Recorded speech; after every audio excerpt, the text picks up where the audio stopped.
How you doing, guys? Clarence Lee Jr. here, author of the upcoming book Persist and creator of the Impact, Purpose, and Destiny seminar series. Today I want to talk about fear. And fear is something that keeps a lot of people stuck. And so it's something that I'm passionate about, because when you're able to liberate somebody from a fear that they have, it just gives them this sense of power and ability to go towards something and to make something happen. So today I want to talk about 3 things that you can do to overcome fear or to crush fear in your life.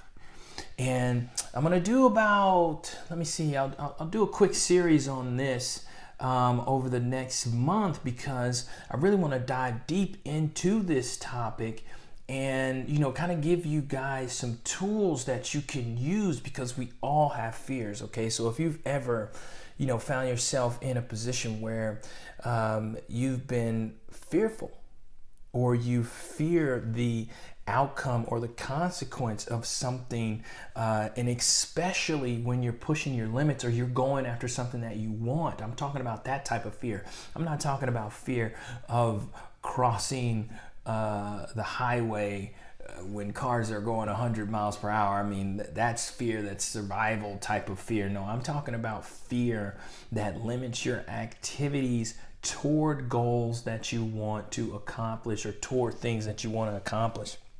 So the first tip that I want you to do as you recognize your fear is own it. So what do I mean by own? Own your fears. So one of the things that helps fear keep us paralyzed is that we internalize it and we keep it to ourselves, and we don't really share it with anybody. And so what I mean by own it is own that fear. Talk about that fear. Find a confidant, somebody that you are comfortable with, and share the fact that you have these fears in your life. And that does a few things. One, by keeping it inside of you, you really never have to address it with anyone outside of yourself. So you could have that fear. No one will ever know that fear. No one's ever going to challenge you about that fear, because you've never spoken it. You've never shared it. And one of the things that's very powerful about speaking your fear to someone else is it actually helps you to release it. It helps you to release. So I want to challenge you guys and encourage you. Own your fear. Share that fear with somebody that you're comfortable with. And I'm going to talk about later in this video about how you can utilize that very person that you've shared with to help you overcome it as well. So own them. Live up to it. Share the fact that I'm fearful of doing this because I think such and such is going to happen. Share that. Own it. Get it off of your chest. Release it. And then the second step is attack it. So what do I mean by attack the fear? Fear is a beautiful thing. In the next video, I'm going to talk about why fear is so good, but you want to attack your fears.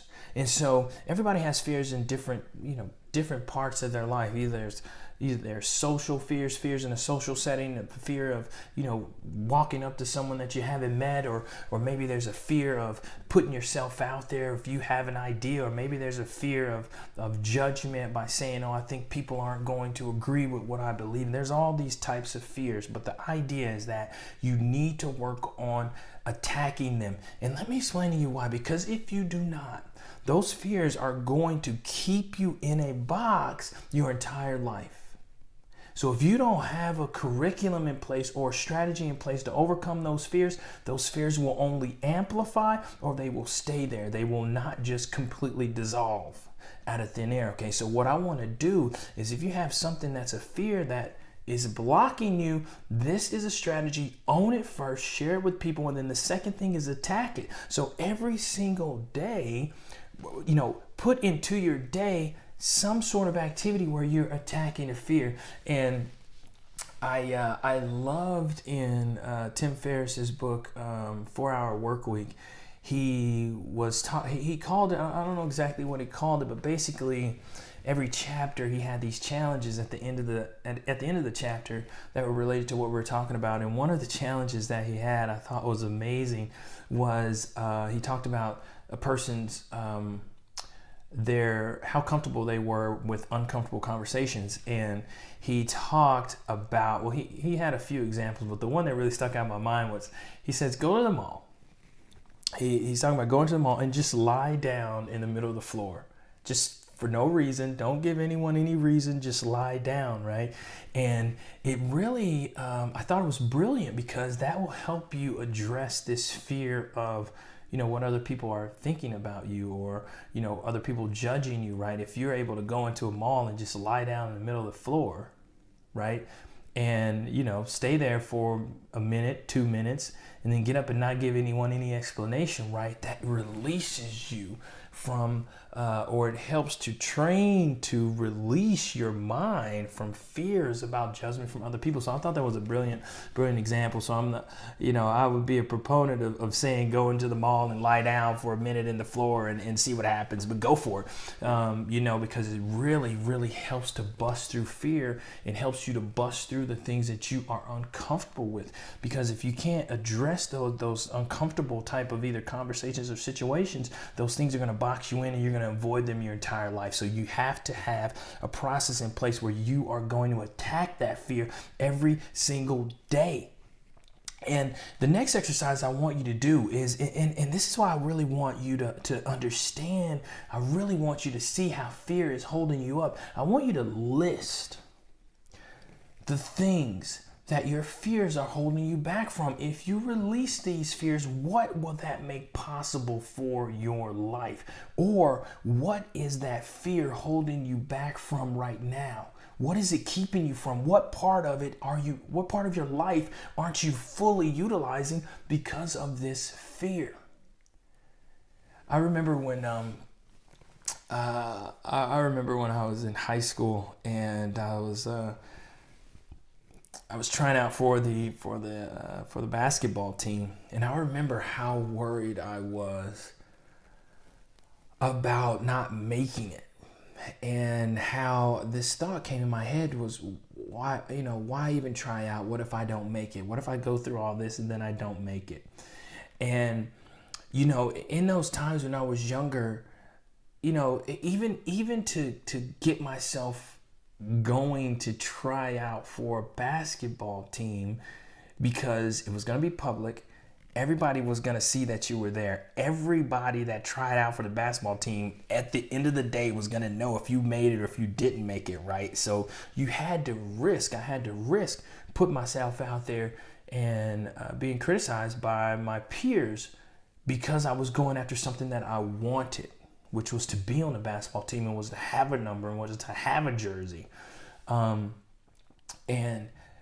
It was in my early high school years that I realized that if I were so worried about what everybody else thought, that I wasn't going to be able to do some of the things that I wanted.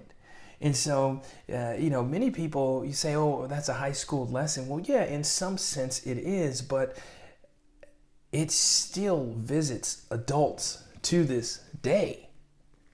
There are adults that aren't taking action or moving forward because they are fearful. And so that's why I'm spending so much time on this, and I'm going to spend so much time on this going forward.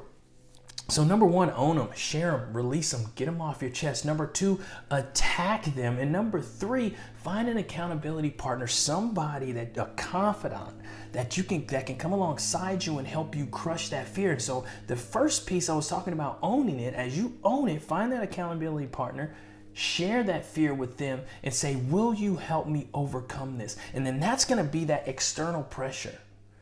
Okay, so that's going to be that external accountability.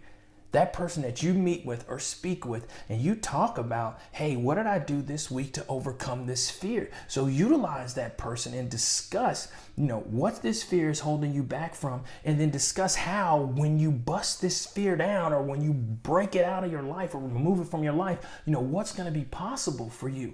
So utilize that accountability partner, and this is going to be somebody that's got some guts. Okay, this can't be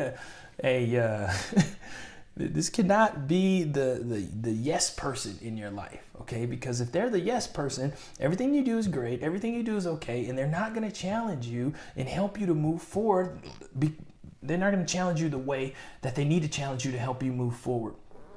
And so utilize that person. As you own those fears, as you share them with people, release them, get them off of your chest. That releases the load right there, just speaking it, right? Saying I'm fearful, and then attacking it, put a curriculum together why this is how I'm going to overcome this in my life. And then get accountability partner, somebody to come alongside you and crush that. And so the other example that I'll use is a lot of people are very, very afraid of public speaking, and there's a lot of reasons around that. And some of it is judgment from your crowd, judgment from the crowd, or judgment from the people that you're speaking to.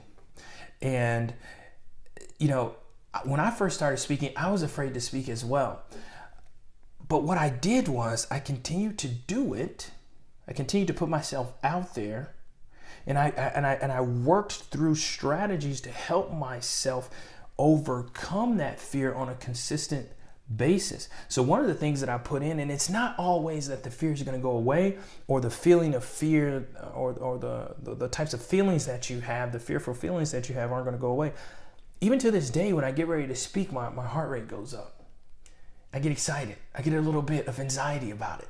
I don't think that goes away. That makes me excited. That makes me, it's a big deal when I get to speak. So it's not that I'm saying the fear is going to completely go away, but you have to put strategies in place to overcome them. So one thing that I do is before I go to speak, I go off by myself. I do some incantations. I talk to myself, do my self-talk. And then I do some deep breathing. So I do kind of some diaphragmatic breathing where I calm myself down. It helps me to lower my heart rate and just helps me to get into a kind of a calm, kind of serene state before I go and speak. And so those are some of the things that I learned through practice that were going to help me overcome that specific thing. And so now I do my routine. I get ready. I hit the stage. I'm ready to rock, because I've put in place these things that have helped me overcome a fear that I have. So I hope that this was beneficial to you. Comment down below. Let me know some of the fears that you're working on. Maybe in the chat role, you can find an accountability partner, somebody that can come aside you. You guys can help each other crush a fear, and we can move forward, moving toward the fulfilled life, crushing fears and getting what you want. I hope this was of value, and I look forward to speaking to you on the next video. Take care.